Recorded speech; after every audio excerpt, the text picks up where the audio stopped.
Item number SCP-117.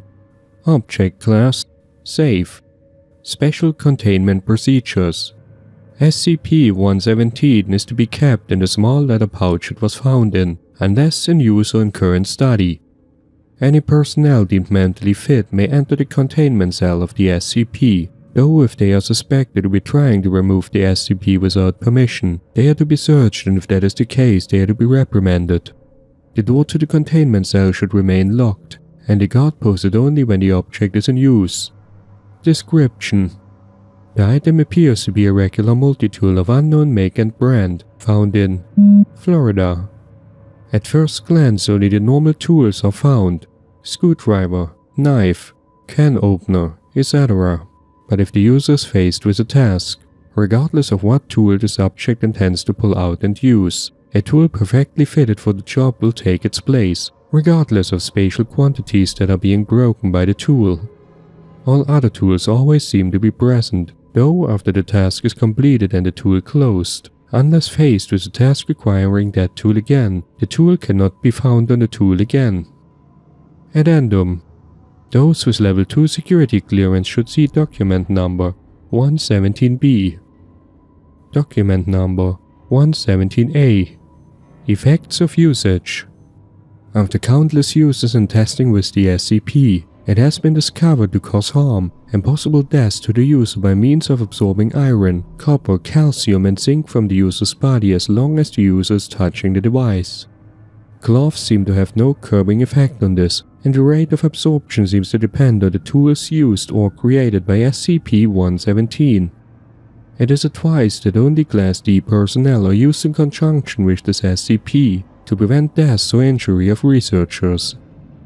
Document number 117B. Usage log of SCP-117.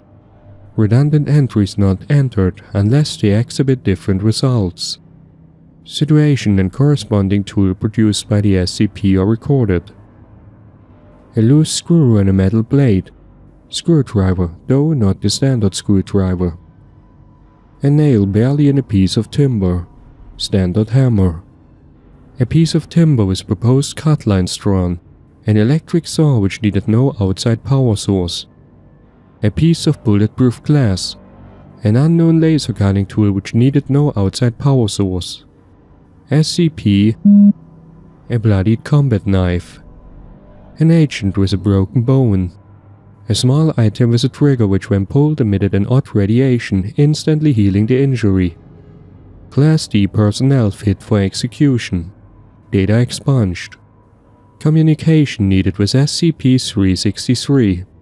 Data expunged. See Incident Report number 117-3F. 05X clearance required. A non-shuffled deck of playing cards. A mid-sized mechanical shuffler. Class D personnel with terminal cancer. Item similar to 6th test. A perfectly healthy Caucasian human male with no criminal record. Data expunged. A perfectly healthy Hispanic human male with no criminal record. Data expunged. SCP-138. A metal blade with the phrase, "That's rough, buddy," carved into it. A silver dinner fork in perfect condition. No tools could be found on the SCP. Data expunged. A screwdriver. A dirty window. A nozzle that sprayed a mixture of soap and water that completely cleaned the window. An uncharged iPod. The iPod end of the charging cord which needed no outside power source. A blank sheet of standard computer paper. A pen filled with a seemingly infinite supply of black ink. A Samsung cellular phone. A small device that when attached to the phone increased signal strength by approximately 250%. A paper copy of How to Survive When Reality Doesn't. A functioning lighter. A hardcover copy of A Chronicle of the Devas, non-anomalous. A functioning lighter. A hardcover copy of A Chronicle of the Devas, anomalous. A functioning flamethrower. Item burned with no complications. A hardcover copy of A Chronicle of the Devas, non-anomalous but recovered from the Wanderer's Library. An anti-book lice spray. Document Number 117G. Developments concerning SCP-117. After exposing the SCP to an array of different items and people, it appears that the object may very well be sentient to some degree. Because of this, we must consider the fact that the SCP is susceptible to telepathy and must not come into contact with any SCPs with known telepathic powers. Dr. Kleiman.